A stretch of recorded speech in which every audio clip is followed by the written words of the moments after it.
जियो। ओहो वाह वाह।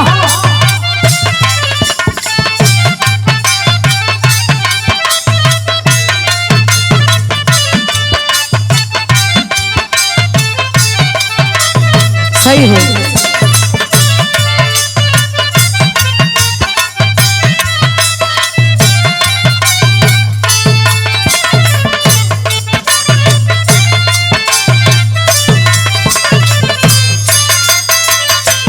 जिया जिया।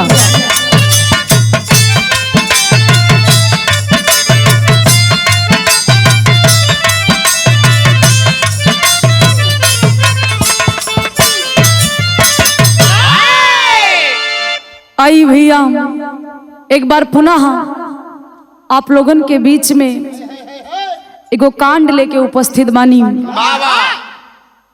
जीवन में इंसान के अनेकों प्रकार की कठिनाइयां आती हैं,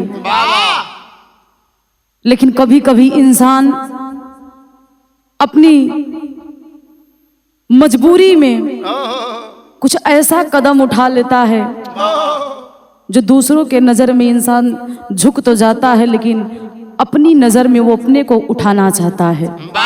एक ऐसन बिरहा, एक ऐसन कहानी, एक परिवार की दास्तान जो मजबूरी में आके औरत अपनी दुनिया को बनाने के चक्कर में बिगाड़ने चल रही है। 4 लाइन भूमिका में कहना हो।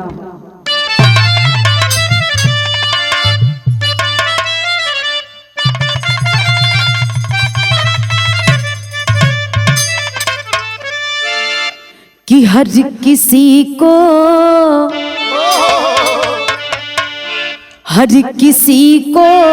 खुशी चाहिए साथियों, जिंदगी में अकेला है रहना कठिन,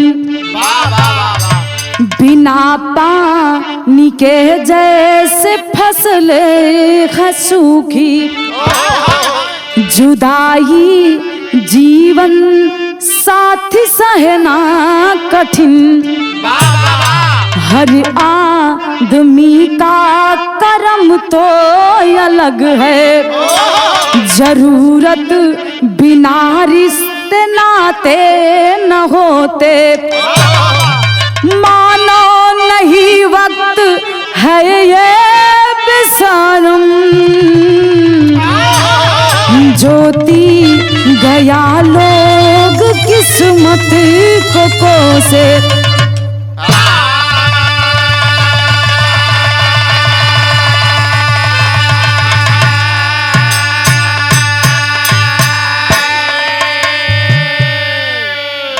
मानो नहीं वक्त है ये बेशरम, ज्योति गया लोग किस्मत को कोसे।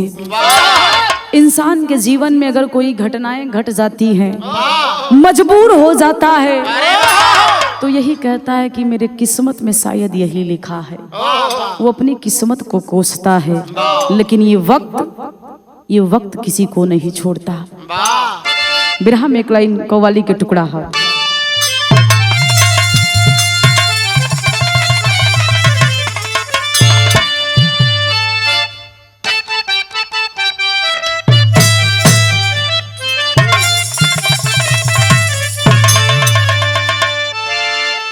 कुदरत ने सनम तुझको, केहू आशिक कहले हा, कुदरत ने सनम तुझको क्या शौक अदा दी है,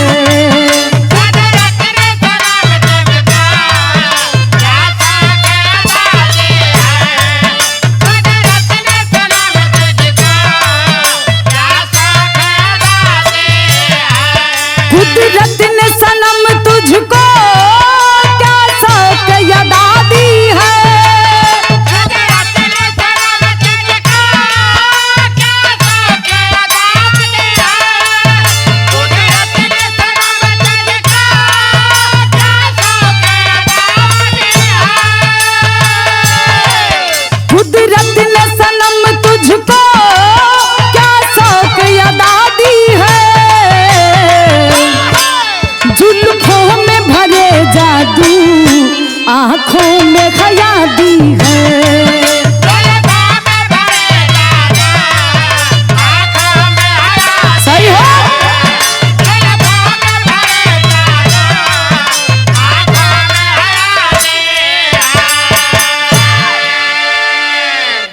लेकिन भाव में ई दुनिया के देख के, दुनिया के लोगन के बदलत विचार के देख के हमरे गया कबीर जी अपनी कलम को उठाकर लिखते हैं क्या?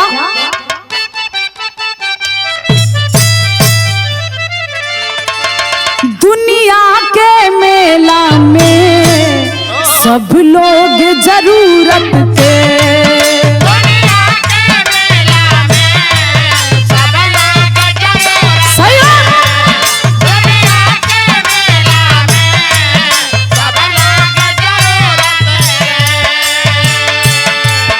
दुनिया के मेला में सब लोग जरूरत के,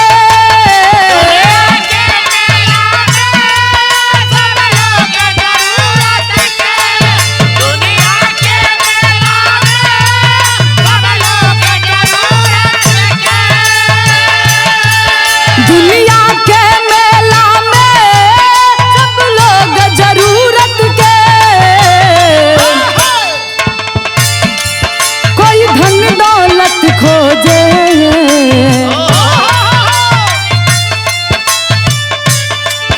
कोई धन दौलत खोजे, कोई गहकी सूरत के,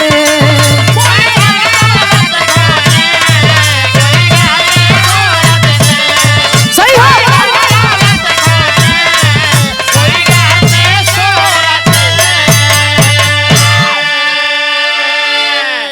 दुनिया के मेला में सब लोग जरूरत के, कोई धन दौलत खोजे, कोई गहकी सूरत के।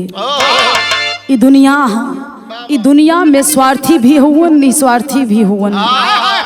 दुनिया में ऐसे भी लोग आपको मिलेंगे जो निस्वार्थ भाव से आपकी मदद करेंगे, लेकिन ऐसे भी लोग मिलेंगे जो मदद तो करेंगे लेकिन अपना स्वार्थ देख के। कहानी के शुरुआत यहीं जहाँ से बा, नजम के लाइन है गुरुजी।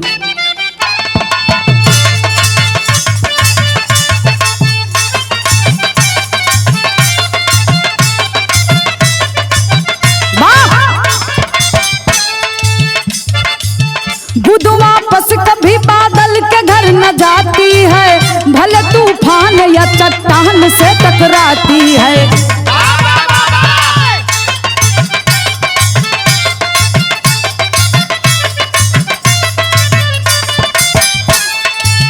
ठीक उसी प्रकार जिंदगी की थाली है, कभी भरी कभी रह जाती वा खाली है।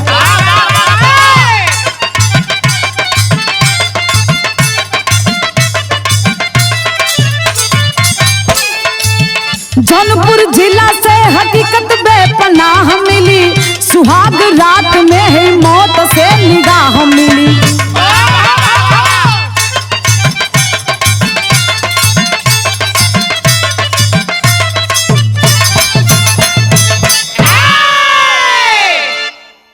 एक कहानी, आज एक परिवार, ऐसन परिवार, एक औलाद भइल जोने औलाद के नाम मंगरू राम बतावल गईल। ई घटना कहाँ के है? जौनपुर जिला कुचमुच गांव गौरा बादशाहपुर के अंतर्गत आता है। मंगरू राम के ना पत्नी है ना औलाद बा, अकेले हुवन। घर दुआर, खेती बाड़ी, धन दौलत उनके पास सब कुछ बा, लेकिन जिंदगी ऐसा लगे कि जिंदगी में हमरे कुछ बचल भी नहीं खे। परेशान हुवन, लाचार हुवन। बिना परिवार के कोई धन दौलत काम नहीं आता बाबूजी। परिवार अगर आपका पूरा है, आपके पास धन नहीं है, दौलत नहीं है, तो लगता है कि घर में हमारे सब कुछ है। अब परिवार ही नहीं खेबा, कितनो रुपया कमा ला, ओको रुपया के कोनो महत्व नहीं बा। बिना परिवार के सब कुछ बेकार है। मंगरू राम बेचारू एकदम दुख में हुवन कि हमार जिंदगी तब बीत गई हा, थोड़ा ही दिन के बचल बा, हमरे मरला के बाद इस संपत्ति के ले, ये हमारे संपत्ति के का हुई, हमरे धन के का हुई, हमार दौलत के का हुई, सोचत हुवन। लेकिन होखत का बा गुरुजी, एक लाइन तरज हो।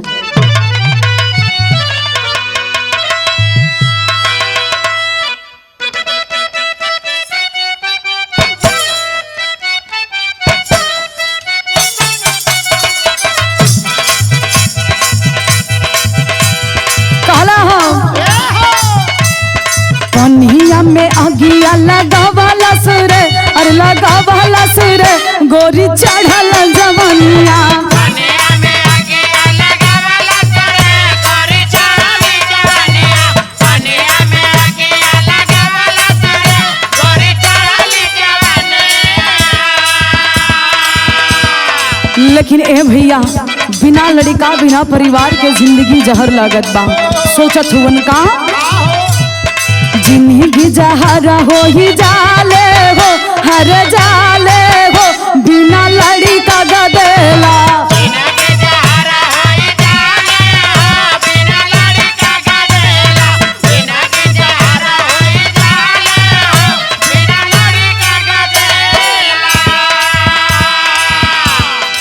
मंगरू राम सोचत हुवन बिना परिवार के हमार जिंदगी एकदम बेकार बा, हम का करी अब। विचार करत हुवन, लेकिन गांव के कुछ समझदार लोग आके समझाते हैं। क्या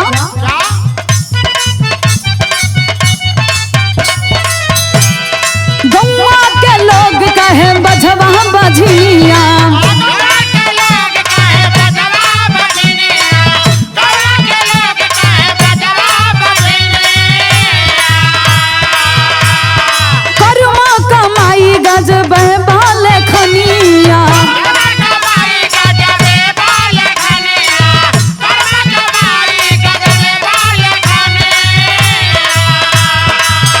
गईले बुढ़ाई के पाले हो, अरे पाले हो, बिना लड़का गदेला।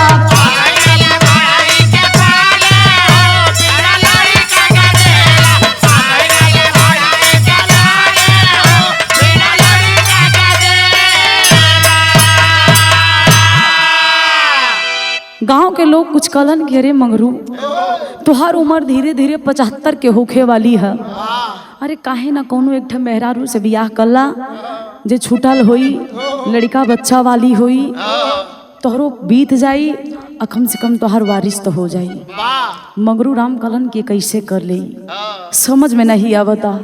लोग का कही हाँ कि उम्र में दूसर बियाह करत हा, लोग समझावत हुवन का समझुलन भैया। एक लाइन तर्ज लगा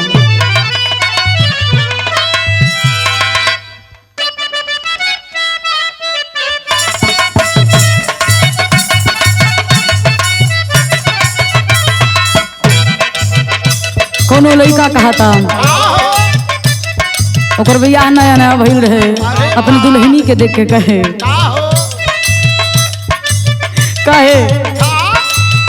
बड़ा झरले बाड़ू,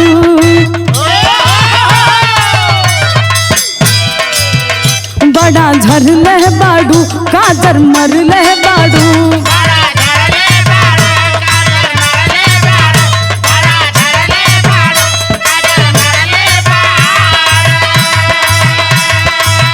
बड़ा झरले बाड़ू, काजर मरले बाड़ू, देखा भोरही से मूड तू बिगड़ले बाड़ू।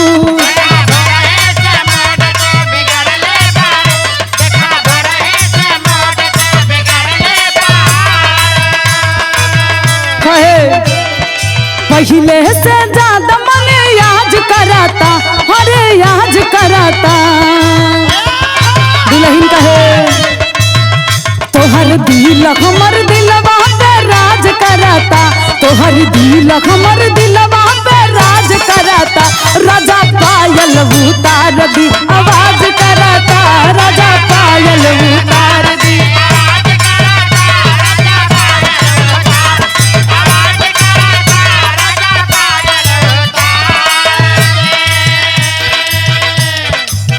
लेकिन ए भैया आज सोचत हुवन, सपना सजावत हुवन का सोचत हुवन मेहरी मरिए गाइल सपना जरिए गाइल।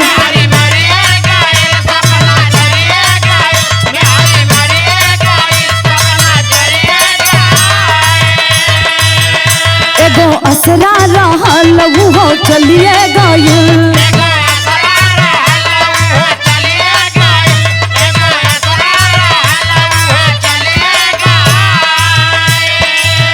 मेहरी मरिए गाइल सपना जरिए गाइल, एगो असरा रहल वो चलिए गाइल। कहे अब तो जियलिया के ले पहाड़ लगाता हो, पहाड़ लगाता। खुद के जिंदगी है खुद ही के भार लगाता। खुद के जिंदगी खुदा ही के भार लगाता, निका भाई भतीजा के प्यार लगाता।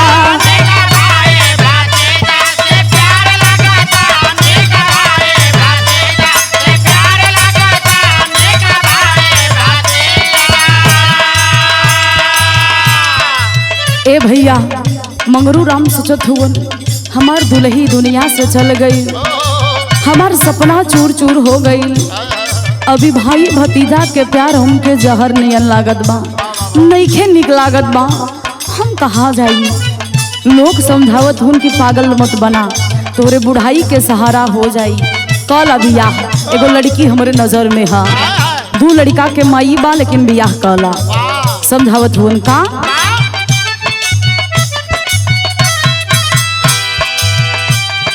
कुछ लोग कहे दादा कैला बियाहवा,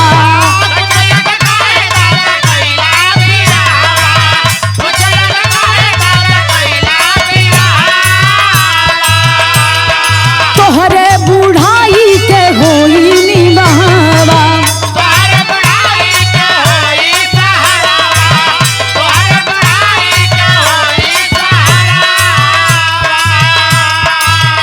बड़ा खुश हो भाईल बाजू गाड़ लगाता, बड़ा खुश हो भाईल बाजू गाड़ लगाता, निक भाई भतीजा के प्यार लगाता।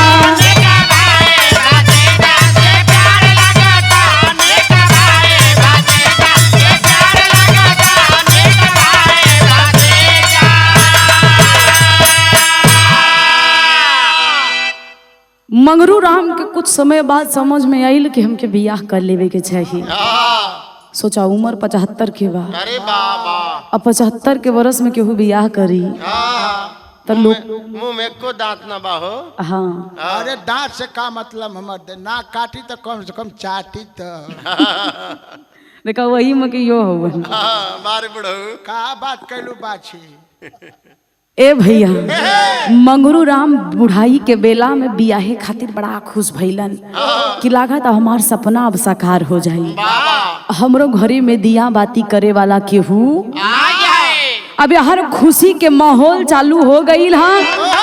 लेकिन जौना लड़की से जौना औरत से बियाह होखे वाला बा, विधवा औरत मजबूरन बेचारी के अपन परिवार के चलावे खातिर बियाहे खातिर राजी भइल ह। उके हाँ एक लाइन तरज हो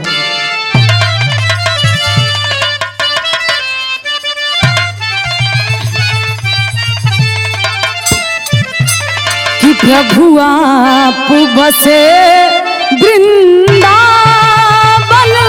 में, कि प्रभु आप बसे वृंदावन में, मेरी उम्र गुजर गई गोकुल में।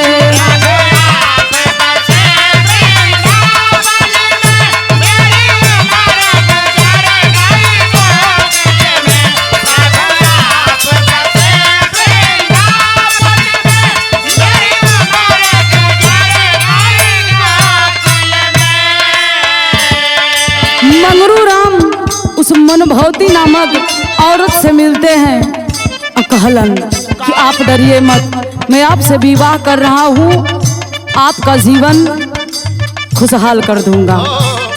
कहलन का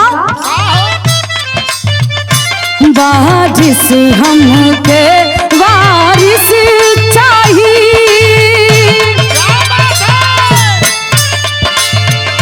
वारिस हमके वारिस चाहिए, धन दौलत तोहरे नाम करब।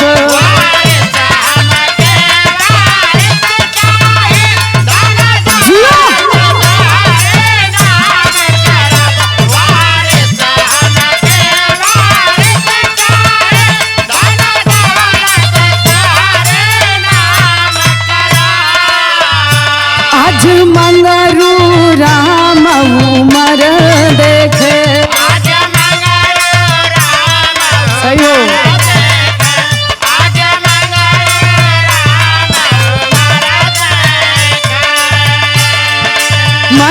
भगवती पे दिल फेंके।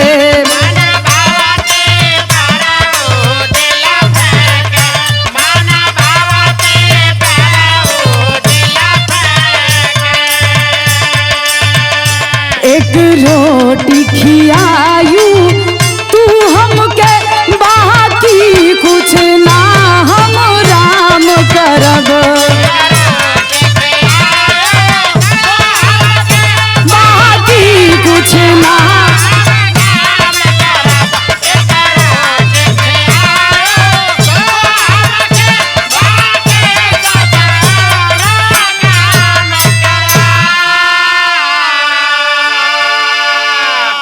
ए भैया मन भौती के देखलन मंगरू राम, कहलन तू हमरे टाइप के हो, ठीक हो, कोनो दिक्कत नहीं बा, बस तोहर उम्र कम बा। वाह मन भौती के उम्र बतावल गई 35 साल, वाह वाह। अयनकर उम्र 75। अरे वाह वाह, सीधे 40 साल का अंतर हो। ए भैया मन भौती से जाके कलन मंगरू राम हाँ, कि हमरा से तोरा से कोनो मतलब ना रही, हाँ, बस तू हमके एक रोटी बना के खिया दिहा, हमार घर परिवार दिखिहा, बाकी हम तोरा से मतलब ना रखे। मन भौती मान गईले भैया।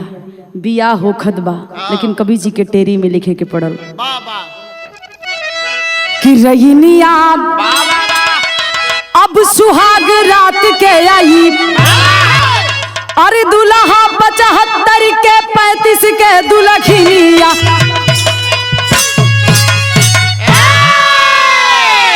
दुल्हा 75 के 35 के दुल्हनिया रहीनिया अब सुहाग रात के आई। बियाह हो गईल, हाँ, सुहाग रात के टाइम बा। अरे वाह। यार मंगरू राम हाँ, जब भीतर गईलन, हाँ, दुल्हन बेचारी बैठ के जो हता, हाय हाय हाय। जैसे बैठलन हाँ, आराम से बिस्तर पे सुतलन, लेकिन बार विधाता हाय हाय हाय। तोहार लीला या परम्पार बा। वाह वाह। एक घटना घटत बा भैया का, एक लाइन तरज हो।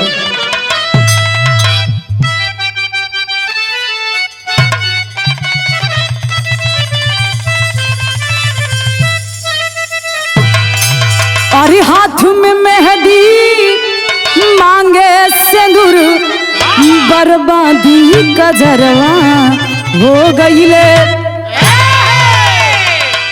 लेकिन यार उ दुल्हनिया बेचारी अपन सपना सजावत बा कि एक तो हमार दुनिया से चल गईल, दूसरा जिंदगी हमार मिले वाली है, हाय हाय हाय। लागत बा हमार जीवन पार हो जाई। वाह वाह। लेकिन बारे विधाता तोहर लीला या परम्पार बा।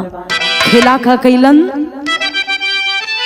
अरे एक और जवानी पुरहरबा, ये का और बुढ़ैया के रसिया।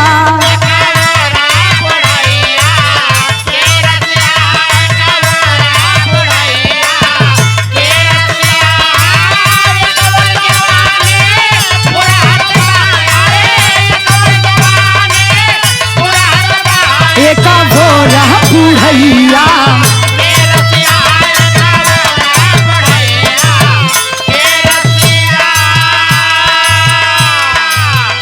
ए भैया मजबूरी में वो लड़की वो औरत विवाह कर लेती है, परिवार अपन गुजारा करे खातिर, अपने परिवार के पाले पोसे खातिर।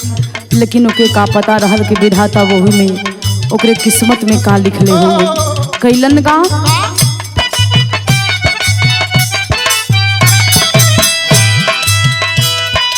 फिलहाल दोनों की रही मजबूरी,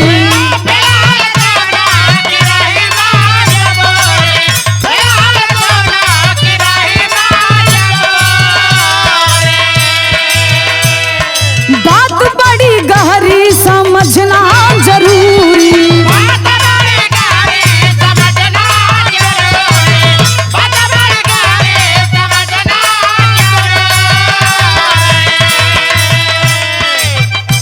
एक और चिड़ैया डहकत बा, एक और फटी सब कर अखिया, एक और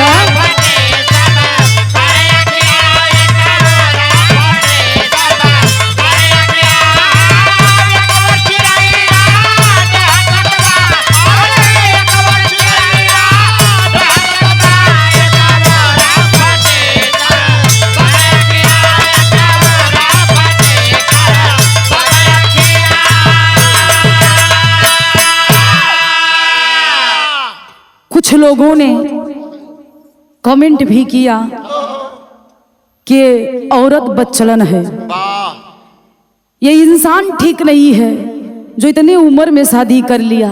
लेकिन बाबूजी इस बात को समझना बहुत जरूरी है, दोनों की मजबूरी थी। उसको परिवार चाहिए था और उसको अपने परिवार का गुजारा चाहिए था। ए भैया, दोनों के मजबूरी रहल, शादी तब भइल, लेकिन सुहागे रात में मंगरू राम के कहानी के जीवन के अंतिम हो गई।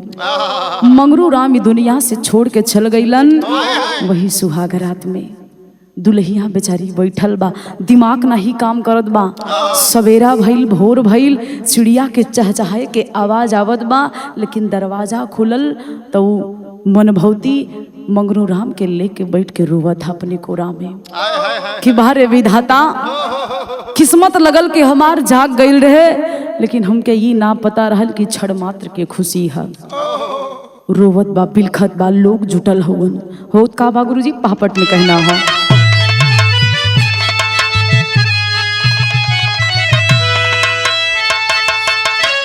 अरे एक रात में लुट गईले सुहागवा या गवा सूझे ना। अरे एक रात में लुट गईले सुहागवा या गवा सूझे ना। त घेरा फिर से जिंदगी के आ भगवा या गवा सूझे ना।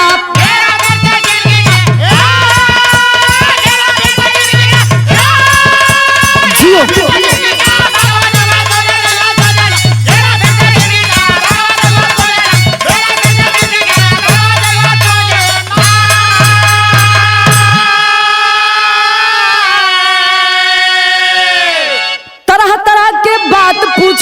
हर मीडिया के लोग हो, नेचुरल मौत की पुष्टि भइले, ई कैसन संजोग हो। लोग जुटल हुन, लोगन के मन में शंका पैदा हो गई कि लागत ई दुल्हनिया ई बुढ़वा के जानबूझ के मार देलस कि मर जाई और ये पूरा हिस्सा एकर प्रॉपर्टी हमरे नाम हो जाई, हम कहीं दूसर विवाह कर ले।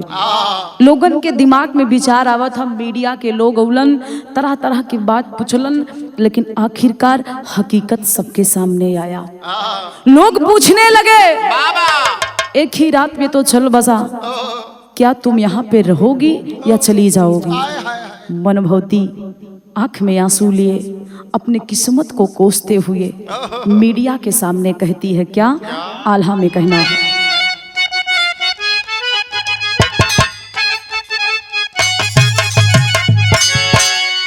कि विधि के लिखानी आके भला कोई मिटई हा कैसे।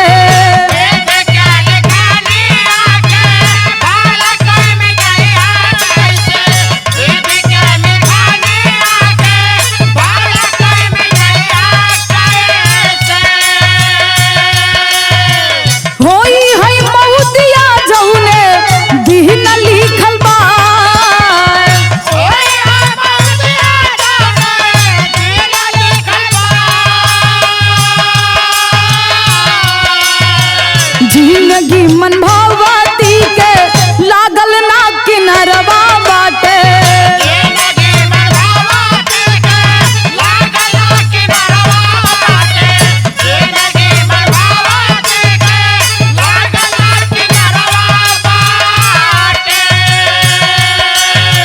जाई कौने ओरिया बा सूझे ना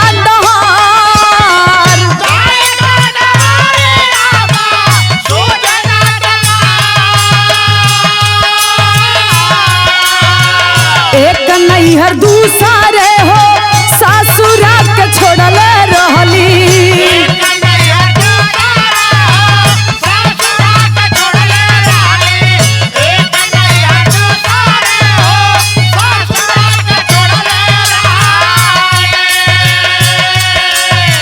तीसरे मलाहवा के हाथ पकड़ा।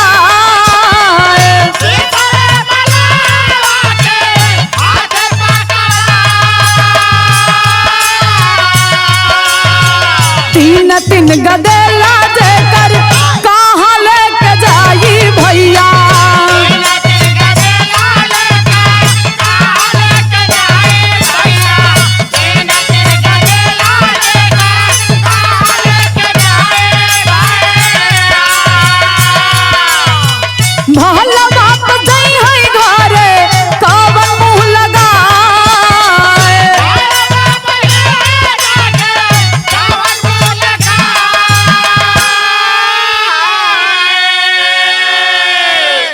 मनभवती रोवता मीडिया के सामने कहा था कि ये भैया एक नैहर छोड़ली, दूसर सासुर छोड़ली, 3 लड़का हुवन।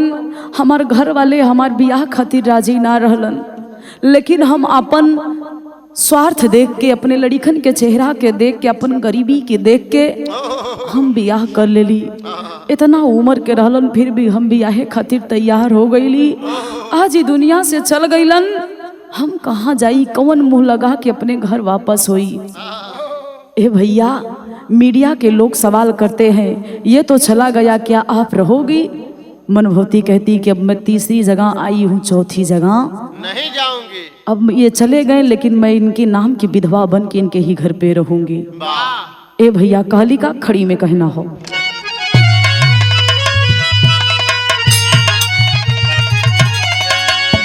हरे अपन गलती दूसरे के न मुड़े पे धरी, अरे अपन गलती दूसरे के न मुड़े पे धरी, तो नाही फैसला कोई जल्दी अब बाजी में करी।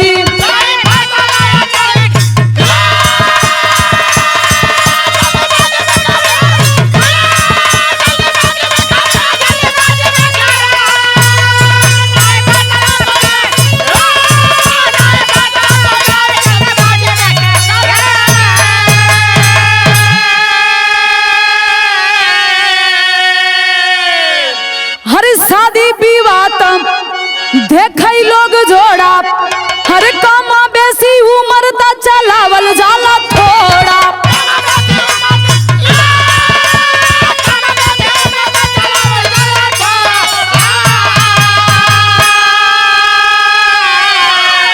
अरे कभी भी दुख पाई के हरे ऐसे ना डरो, तना ही फैसला अब जल्दी और बाजी में करो।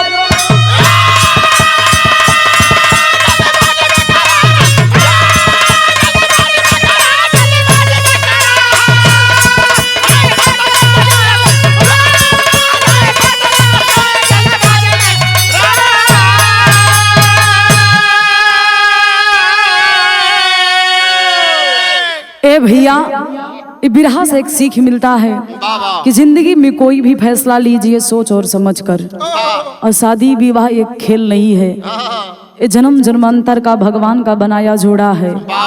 उम्र तो 19-19 रहा तो ठीक बा, अब 75-35 के एकदम उम्र रही तो गड़बड़ होवे करी। लेकिन फिर भी इंसान के किस्मत में क्या लिखा है किसी को नहीं पता। आदमी मजबूरी में कुछ भी कर सकता है, लेकिन भगवान न करे ऐसी मजबूरी किसी को मिले या किसी को आए। बिरहा के आखिरी और अंतिम लाइन में कहना है, गुरु बिहारी गुरु गणेश जगमाया का जा,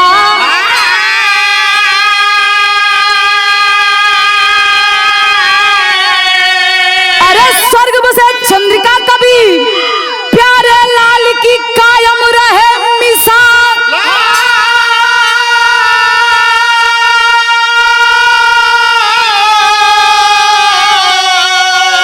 रजनिया अब सुहाग रात के आइल, तो ज्योति गया कभी के पूजली चरनिया, रजनिया अब सुहाग के आइल।